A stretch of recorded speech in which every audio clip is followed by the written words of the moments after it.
परंपराएं बदल रही है, परंपराएं ऐसा नहीं सब लगा के फेंकेंगे।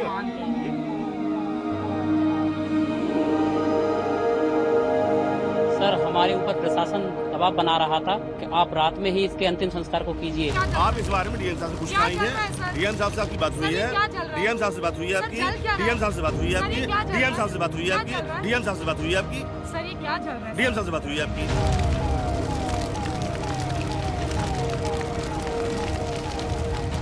डेटी से कि अब हमें रोज थोड़े मिलेगी, बार बार थोड़े मिलेगी। 14 दिन 15 दिन जिंदगी और मौत से जूझ रही है।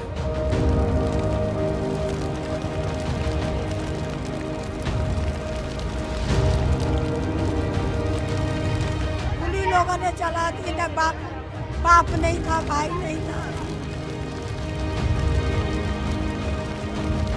अमानवीयता का सबसे बड़ा उदाहरण है। आपकी सरकार कितनी अमानवीय है, क्या क्या हो रहा है उत्तर प्रदेश में, और आप जिम्मेदारी नहीं ले रहे हैं।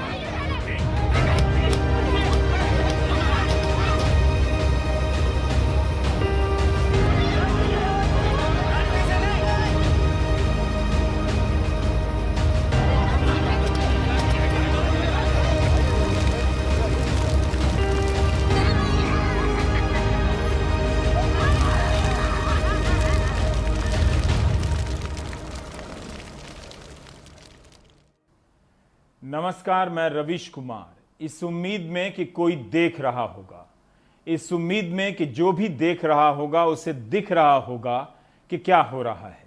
देखने की बात इसलिए कह रहा हूं कि इस वक्त अदालत से लेकर प्रशासन में बैठे लोग इसी सवाल से भाग रहे होंगे कि कोई उनसे ये ना कह दे कि आपने हाथरस की बेटी के अंतिम संस्कार का वीडियो देखा तो आपका क्या कहना है, क्या ऐसा होना चाहिए था, अब आप क्या कदम उठाएंगे। सारी कवायद तो यही थी कि कोई देखे नहीं। हाथरस की पीड़िता का अंतिम संस्कार पुलिस क्यों करा रही थी? क्या इस तरह से अंतिम संस्कार कराना इस मामले में इंसाफ है? क्या इस मामले में अपराधी लड़की थी? ऐसा तो हो नहीं सकता कि इतनी चर्चा में आने के बाद प्रशासन ने अपने स्तर पर ऐसा करने का फैसला लिया हो। इतनी रात को अंतिम संस्कार करने के पीछे मंशा क्या रही होगी? क्या यही कि सुबह होने से पहले मामले को रफा दफा कर दिया जाए?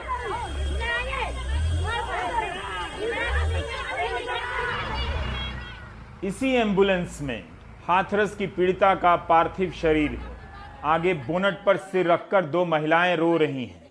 अगर मृतका का पार्थिव शरीर घर वालों को दे दिया गया होता तो उसके आंगन में ले जाया जाता, तो ये महिलाएं यहां बोनट पर इस तरह नहीं रो रही होती। बोनट के भीतर बैठी महिला पुलिस शासन के आदेशों के कारण प्रतिबद्ध है, मगर उसकी आत्मा भी झकझोर रही होगी। निलंबन और कानून की धाराओं का डर उसे ही है जो जिंदा है। मृतका को क्या पता कि उसके साथ अब कौन क्या व्यवहार कर रहा है। करतूत अपराधियों की और जीवन से लेकर घर तक छिन गया मृतका का। उसका पार्थिव शरीर वापस घर नहीं लौट सका। मैं आपकी संवेदनाओं को बिल्कुल झकझोरना नहीं चाहता। आप उसे बिल्कुल तकलीफ ना दें, बस जरा सा सोचें कि क्या ऐसा किसी के साथ होना चाहिए था। 14 सितंबर के रोज इस लड़की के साथ अपराधियों ने जो किया, क्या प्रशासन ने उससे कम बुरा किया? उसकी मां क्यों एम्बुलेंस के आगे जमीन पर बैठी रो रही है?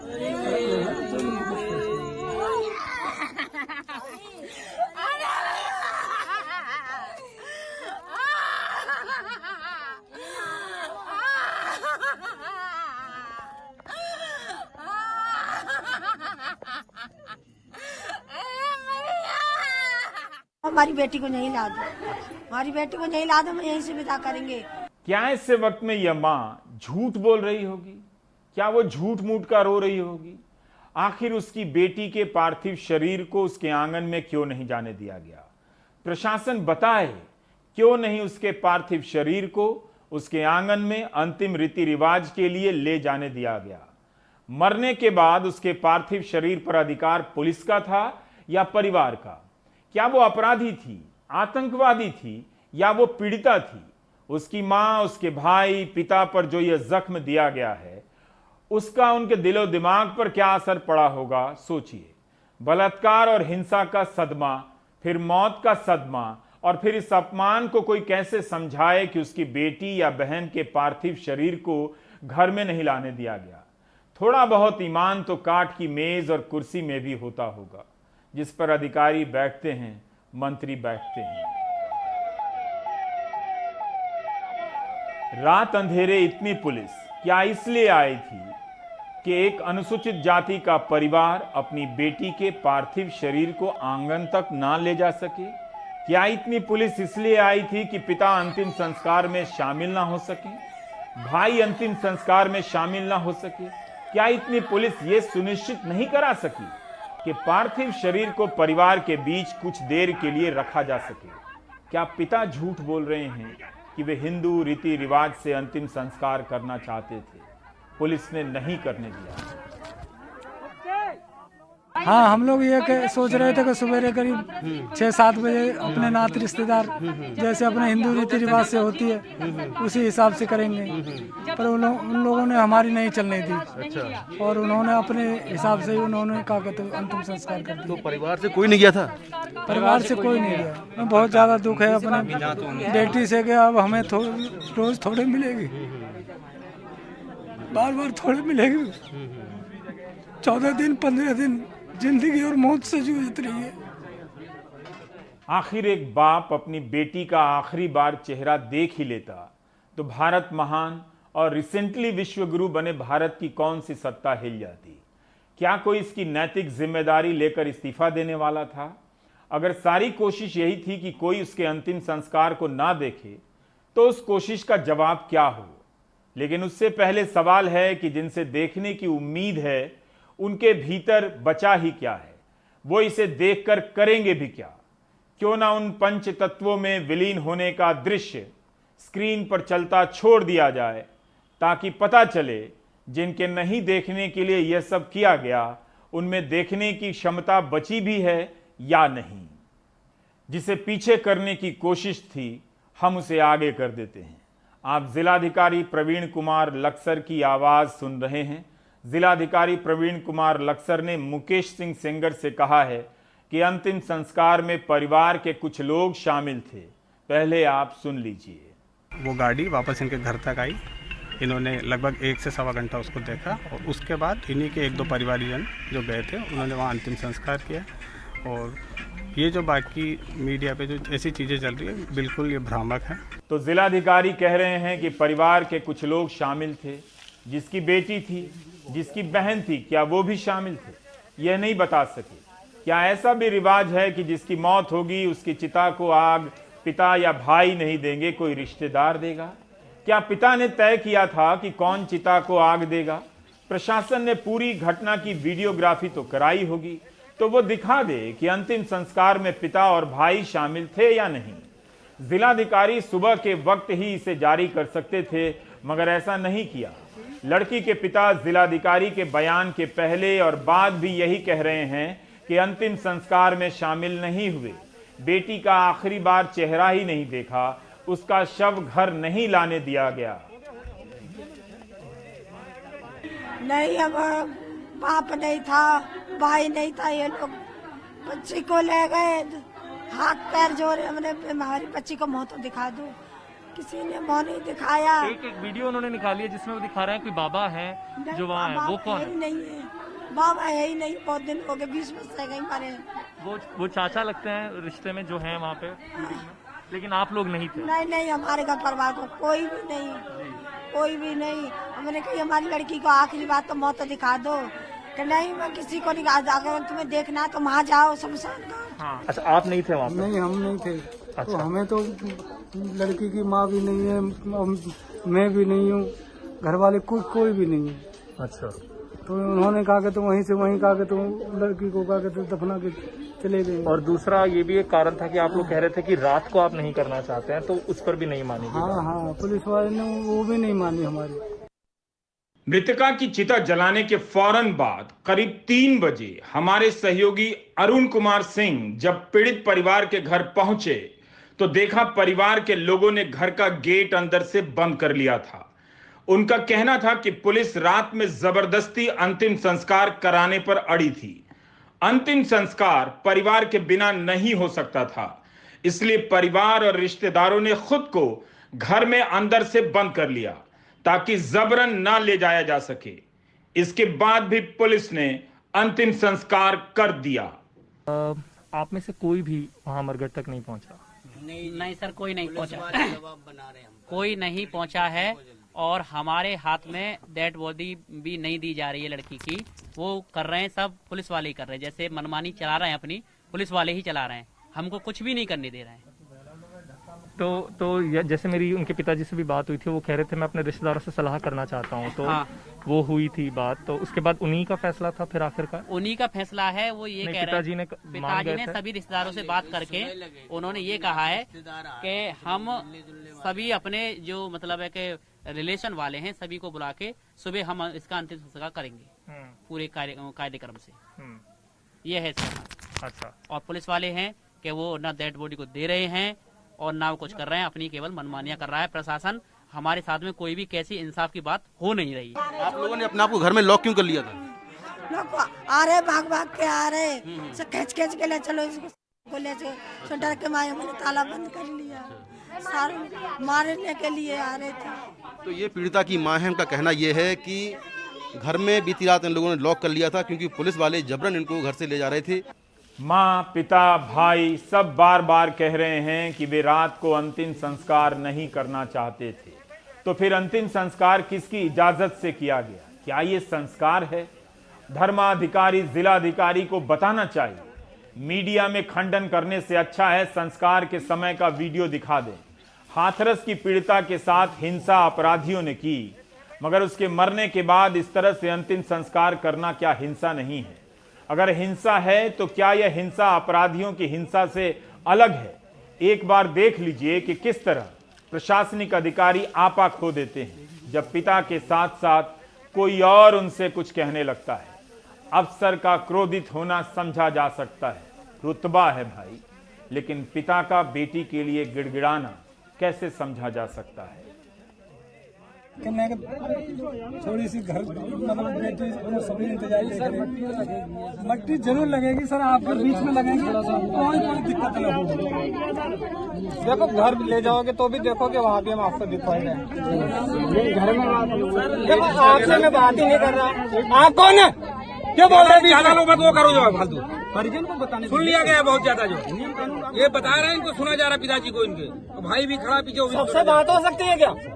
हर आदमी वो बन रहा है, जो नेता बन रहे सब लोग।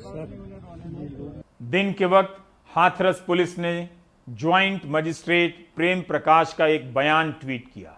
इस बयान में वे कह रहे हैं कि परिवारजनों के साथ उनके सहयोग से और अनुमति के साथ शांति बनाए रखने के लिए विधिवत उनका अंतिम संस्कार कर दिया गया। शहर और गांव में शांति बनी हुई है, कोई अड़चन नहीं आई, सबको समझाया गया, सबका सहयोग था, कोई दिक्कत नहीं आई। ये बयान है, कमाल है ना? विधिवत अंतिम संस्कार की बात कर रहे हैं शांति बनाए रखने के लिए, लेकिन इस शांति में माँ, पिता और भाई की शांति कहाँ है? हमको जबरदस्ती लेके जा रहे शमशान घाट में कि अभी लगाओ अभी लगाओ। हमने बोला कि डेड बॉडी लगाएंगे सर, और हमारे परिवार के लोग हैं वो भी इकट्ठे हो जाएंगे। और हम वहाँ से जब दिल्ली से आए हैं तो हमको सीधा घर पे नहीं लेके आए, वो सीधा शमशान घाट में गाड़ी रोकी। हमने बोला सर हमारे परिवार के लोग हैं, उन लोगों को तो इन्फॉर्म कर दीजिए, हमारे वो परिवार के लोग वहाँ पे आ जाएंगे। पर ऐसा कुछ नहीं कह रहे कि कोई नहीं, आ जाएंगे आपके परिवार के लोग, शमशान घाट चलिए और वहाँ लगवाइए। हमारे सहयोगी अरुण सिंह, अदनान लगातार कवर करते रहे, मुकेश सिंह सेंगर भी। रात के वक्त इतनी पुलिस आई थी, कायदे से भरोसा ये होना चाहिए था कि पुलिस परिजनों के लिए आई है। इतनी पुलिस के रहते हुए जब प्रशासन पीड़िता के पार्थिव शरीर को उसके आंगन में नहीं ले जा सका तो आप समझ सकते हैं कि इतनी पुलिस किस लिए आई थी।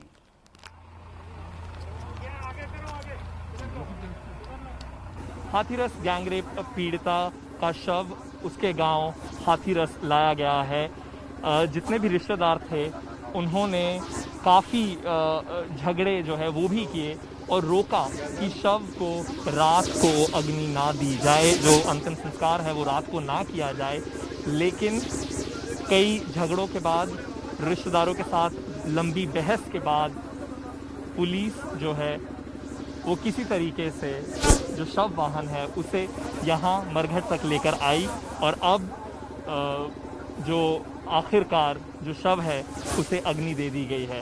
रात के 2:30 बज गए हैं और रिश्तेदारों का कहना था कि मान्यताओं के हिसाब से रात को शव का अंतिम संस्कार नहीं किया जा सकता, लेकिन उस सब से लड़ते झगड़ते आखिरकार पुलिस जो है वो यहाँ मरघट तक पहुंची है और शव का अंतिम संस्कार कर दिया गया है।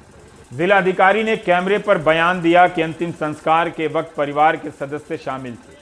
उसके बाद उन्होंने प्रेस को बुलाया और इस ब्रीफिंग में कैमरे से रिकॉर्ड करने की मनाही थी।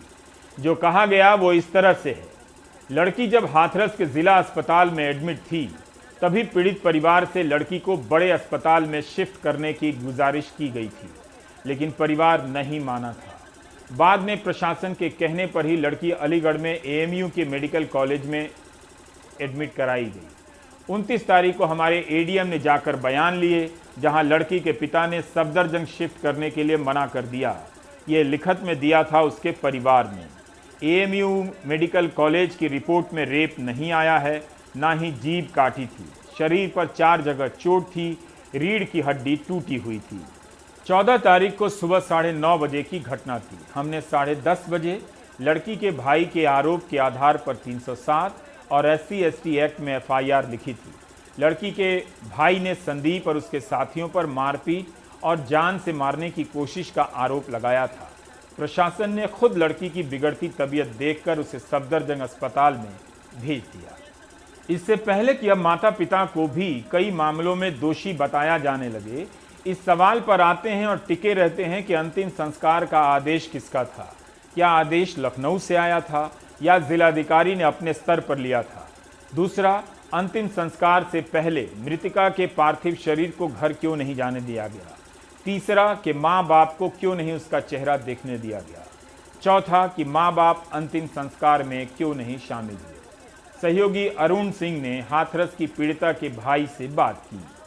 सब दिल तो बहुत दुख रहा है। जैसे हमारी जो बहन जो एक्सपायर हुई है उसकी ना तो हमें बॉडी दी, ना हमें बॉडी को दिखाया, ना ही हमें उसका जो अंतिम संस्कार नहीं करने दिया और पुलिस ने खुद ही अपनी ज़बरदस्ती से उसको अंतिम संस्कार करा। पता नहीं हमारी जो बहन थी उसकी बॉडी थी या नहीं, ये भी हमें कुछ पता नहीं है। हमें तो एम्बुलेंस के पास भी नहीं जाने दिया और हमारे जो हमारी बहन बेटी हमारी बुआ जी उनके पास उनको टॉर्चर भी किया गया, उनको मारा पीटा भी गया। उस टाइम जो उनका रास्ता रोक रहे थे तो अब इन्होंने उनको मारा पीटा, उनके ब्लड भी खून भी निकले, चूड़ी गड़ी उनकी। इसके बाद भी ज्वाइंट मजिस्ट्रेट प्रेम प्रकाश ने मुकेश सिंह सेंगर को दिए इंटरव्यू में कहा कि अंतिम संस्कार के समय परिवार के सदस्य मौजूद थे और इसका उनके पास वीडियो है जिसे वो मीडिया के साथ साझा कर सकते हैं। परिवार के लोग रात में ही अंतिम संस्कार के लिए राजी हो गए, मगर पिता तो बार बार यही कह रहे हैं कि वे दिन में अंतिम संस्कार करना चाहते थे। देखिए, परिवार जनों से बात करते हुए और शांति व्यवस्था को मद्देनजर रखते हुए उनका विधिवत अंतिम संस्कार कर दिया गया है। हम लोग ये सोच रहे थे कि सवेरे करीब 6-7 बजे अपने नात रिश्तेदार जैसे अपने हिंदू रीति रिवाज से होती है उसी हिसाब से करेंगे, पर उन लोगों ने हमारी नहीं चलने दी। पुलिस का काम सुझाव देना नहीं था कि परिवार अंतिम संस्कार कब करे। पुलिस का काम था कि बर्फ का इंतजाम करे, सुबह तक के लिए मॉर्चरी में उसे रखवा सकती थी, फिर दिन के वक्त उसे घर में लाया जा सकता था। रीति रिवाज के साथ अंतिम संस्कार करने देना चाहिए था। बाजरे के खेत में उसके साथ हिंसा हुई, मामला गैंग रेप का भी दर्ज है, मगर 14 सितंबर की घटना के बाद 29 सितंबर को उसकी मौत तक पुलिस के पास यही कहने को था कि मेडिकल रिपोर्ट में बलात्कार की पुष्टि नहीं हुई है, फोरेंसिक जांच हो रही है, उसका इंतजार है। 15 दिनों में पुलिस इसी नतीजे पर नहीं पहुंच सकी। अलीगढ़ रेंज के IG पीयूष मोडिया को कल यह कहने की जरूरत क्यों पड़ी कि बलात्कार की पुष्टि नहीं हुई है? सवाल है कि 15 दिन बीत जाने के बाद भी इसकी पुष्टि क्यों नहीं हो सकी? आप उनकी आवाज सुनिए, क्योंकि चिता की तस्वीर स्क्रीन पर रहेगी। मेडिकल एग्जामिनेशन के समय कोई इस प्रकार का दुष्कर्म का तथ्य जो है इस पे सामने नहीं आया था। उन्होंने भी रिपोर्ट दी थी कि ये सभी फॉरेंसिक साइंस लैब एग्जामिनेशन के भेजे हैं, जो कि भेजे जा चुके हैं आगरा स्थित विज्ञान प्रयोगशाला में, और उसकी रिपोर्ट भी शीघ्र आ जाएगी। पुलिस को पता है कि परिवार के लोग कई बार बलात्कार का जिक्र नहीं कर पाते हैं तुरंत के तुरंत। पीड़िता ने गैंग रेप की बात तो कही थी, आरोपी का नाम तो लिया था। क्या बलात्कार के मामलों की पुष्टि में इतना वक्त लगता है? मेरी चप्पल तो ये पैती तो दोनों पैती, मेरी एक चप्पल कैसे यहाँ सब टूटे बाजार टूटा पड़ा, तो उसी की सीध पे मैं चली गई। एक भीतर थी, एक बाहर पड़ी चप्पल। मेरी लड़की के तन पे कपड़े नहीं थे, मुंह में से खून निकल आया, ये रीढ़ की हड्डी टूट गई मेरी बेटी की। बयान में बहन ने बताया, जो भी आरोपी उनके नाम भी बताए हैं, और पहले बयान में तो बहन में ये भी बताया कि चूँकि मेरी बहन पढ़ी लिखी तो है नहीं है, तो उन्होंने पूछा कि आपके साथ रेप हुआ है, तो रेप का मतलब समझती नहीं है, तो बोला कि उसने ऐसे कर दिया। फिर हमने बोला कि लड़की पढ़ी लिखी तो है नहीं। फिर दोबारा से सीओ साहब गए बयान लेने के लिए, दूसरे पता नहीं तीसरे दिन गए। जब उन्होंने बोला कि बेटा आपके साथ कुछ गलत हुआ है, आपके साथ कुछ, जब उसने बोला कि हाँ मेरे साथ गलत हुआ है। मीडिया के लिए हाथरस मुंबई से बहुत दूर है। इसके इंसाफ के लिए ट्विटर पर चलने वाला हैशटैग कुछ नहीं कर पाएगा, करेगा भी नहीं। प्रधानमंत्री ने मुख्यमंत्री से बात कर ली है और दोषियों पर कड़ी कार्रवाई का निर्देश दिया है, और मुख्यमंत्री ने ये बात ट्वीट कर दी है। लेकिन इसके पहले मुख्यमंत्री ने इस घटना पर कोई ट्वीट नहीं किया, खासकर हाथरस की बेटी के निधन के बाद संवेदना तक नहीं जताई। मगर यह बताना जरूरी समझा कि प्रधानमंत्री ने बयान दिया है। 29 सितंबर को हाथरस पुलिस ने ट्वीट कर कहा कि कतिपय सोशल मीडिया के माध्यम से यह असत्य खबर सार्वजनिक रूप से फैलाई जा रही है कि थाना चंदपा क्षेत्रांतर्गत दुर्भाग्यपूर्ण घटित घटना में मृतका की जीभ काटी गई, आंख फोड़ी गई तथा रीढ़ की हड्डी तोड़ दी गई थी। हाथरस पुलिस इस असत्य एवं भ्रामक खबर का खंडन करती है। मां ने न्यूज लॉन्ड्री से कहा है कि उसकी आंखें बाहर आ गई थीं, उसमें खून था, मुंह से खून निकल रहा था, वजाइना से खून बह रहा था। मैंने उसे तुरंत साड़ी के पल्लू से ढक लिया और मैं चिल्लाने लगी। मां ने जीभ काटने की बात नहीं कही, यही कहा कि गला दबाने से जीभ निकल आई होगी और दांत से कट गई होगी। पीड़िता को काफी मारा गया था, तभी तो गंभीर चोटें आई थी। मार मार कर उसकी हालत कर दी गई कि वो पैरालाइज हो गई। पुलिस कहती है कि हड्डी नहीं टूटी। खंडन भी कमाल का है। आपके स्क्रीन पर चिता तो जल रही है ना। सफदरजंग अस्पताल की प्रवक्ता उसकी रीढ़ में आई गंभीर चोट का हाल बता रही हैं। 20 years old female was admitted in new emergency block under neurosurgery at Safdarjung Hospital on 28 September at around 3:30 p.m. She was referred from Jawaharlal Nehru Medical College, Aligarh Muslim University. She was very critical and intubated at the time of admission.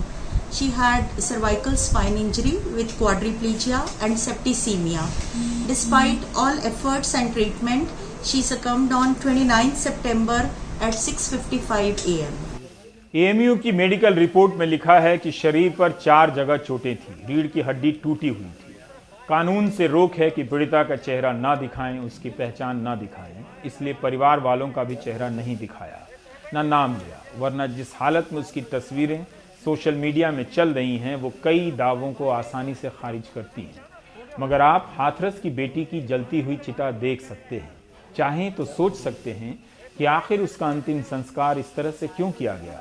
दरअसल अपने जवाब में जिलाधिकारी चाहे जितने भी धर्माधिकारी प्रतीत होते रहे हों, मगर उसके पार्थिव शरीर को लेकर इस तरह का खेल उसकी मौत के बाद से ही शुरू हो गया था।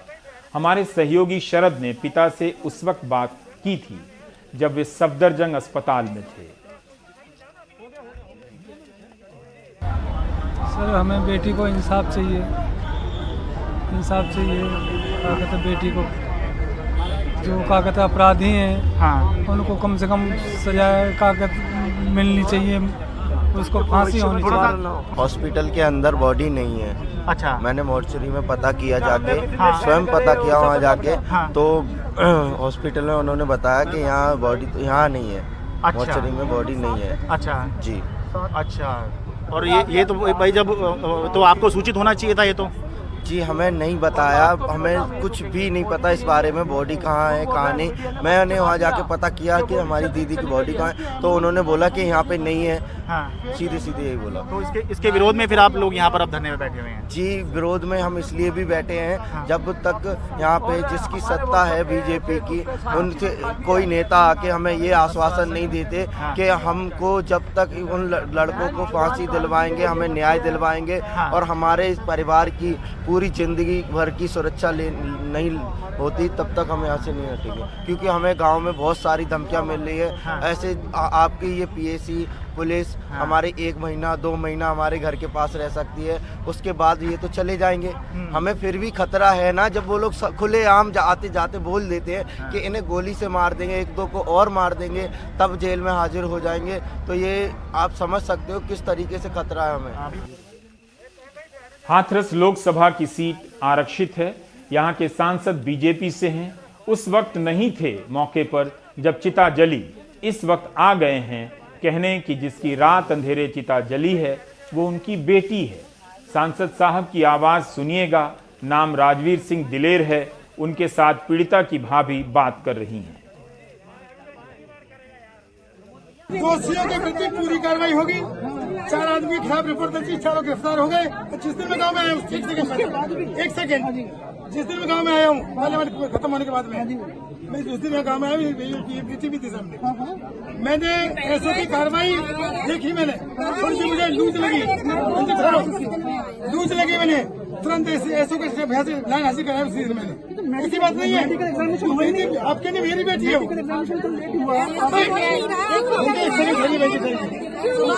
बेटी मेरी है। पता चल रहे थे किन में बॉडी पाई गई, वहाँ पे वो हुई, तो मेडिकल एग्जामिनेशन मेडिकल एग्जाम हुआ, बहुत लेट हुआ।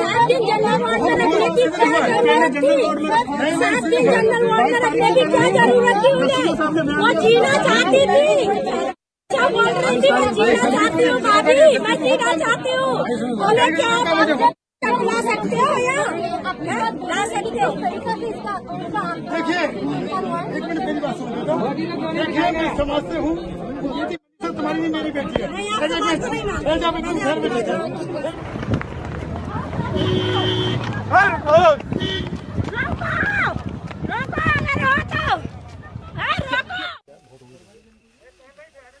चिता की जलती इन तस्वीरों के पीछे बहुत कुछ ऐसा भी हो जाता है जिसका अंदाजा आपको नहीं लगता। वीडियो कॉन्फ्रेंसिंग के जरिए पीड़िता के पिता और भाई की बात मुख्यमंत्री योगी आदित्यनाथ से करा दी गई और ऐलान भी हो गया। याद दिला दूं कि बुलंदशहर के इंस्पेक्टर सुबोध कुमार सिंह की हत्या के बाद परिवार के लोगों ने योगी आदित्यनाथ से लखनऊ में मुलाकात की थी। आज तक उनके परिवार को इंसाफ नहीं मिला है। कयास लगाए जा रहे हैं कि जल्दी ही एनकाउंटर की खबर भी आ जाएगी और जो लोग चुप हैं इस वक्त वो वाहवाही करने लगेंगे और इंसाफ बताने लगेंगे। एनकाउंटर इंसाफ नहीं है। लोगों को देखना चाहिए कि पुलिस ने इन आरोपियों को सजा दिलाने के लिए किस तरीके से सबूत जुटाए हैं। जुटाते वक्त क्या गंभीरता बरती है, यह बात सिर्फ अदालत में ही साबित हो सकती है। एनकाउंटर के बाद पुलिस हर सवाल से बच जाएगी, केस बंद हो जाएगा। सारे सवाल अंधेरी रात की उस चिता में जल जाएंगे जिसमें 23 करोड़ की आबादी वाले यूपी की एक लड़की चुपचाप जलती रही। भारत नहीं तो और कौन देश विश्वगुरु कहलाएगा। यह नया भारत है जहां बेटी की चिता को मुखाग्नि किसने दी पता ही नहीं चलता है। यह कैमरा है जिससे हम अंधेरे में झांकते हैं और आप एंकर का चेहरा देखते हैं, मगर एंकर सिर्फ अंधेरा देखता है। वो कल्पना करता है कि आप किस तरह से देख रहे होंगे, कैमरे के पीछे आप बैठे होंगे। वो नहीं जान सकता कि कैमरे के उस पार देखने वाले सो चुके हैं या अपने स्क्रीन पर जलती चिता को देखने के लिए जाग रहे हैं। विश्व गुरु भारत में ब्रेक लेने की इजाजत अभी भी है। विश्व गुरु भारत के दर्शक अगर इजाजत दें तो ब्रेक ले लेते हैं।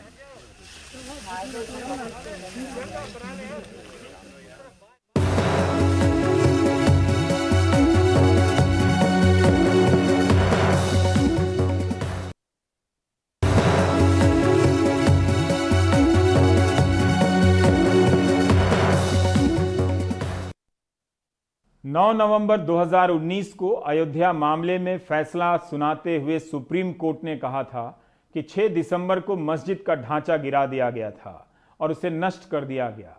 ऐसा करना सुप्रीम कोर्ट को दिए गए आश्वासन को भंग करना था, कानून के राज का उल्लंघन था। 30 सितंबर 2020 को सीबीआई की विशेष अदालत ने फैसला सुनाया और कहा कि मस्जिद गिराने के मामले में सभी आरोपी बरी किए जाते हैं।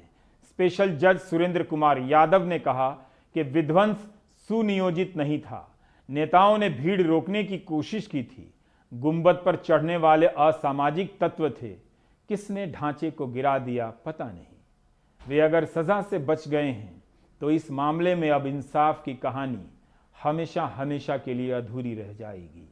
भीड़ को इंसाफ मिला या आरोपियों को इंसाफ मिला, ये मुकदमा अदालत के बाहर चलता रहेगा।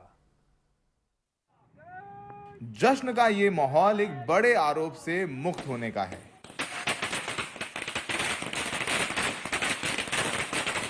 बीजेपी के कद्दावर नेताओं लाल कृष्ण आडवाणी और मुरली मनोहर जोशी के घर मिठाई बांटी जा रही है, क्योंकि बाबरी मस्जिद विध्वंस केस में दोनों ही नेताओं को बरी कर दिया गया है।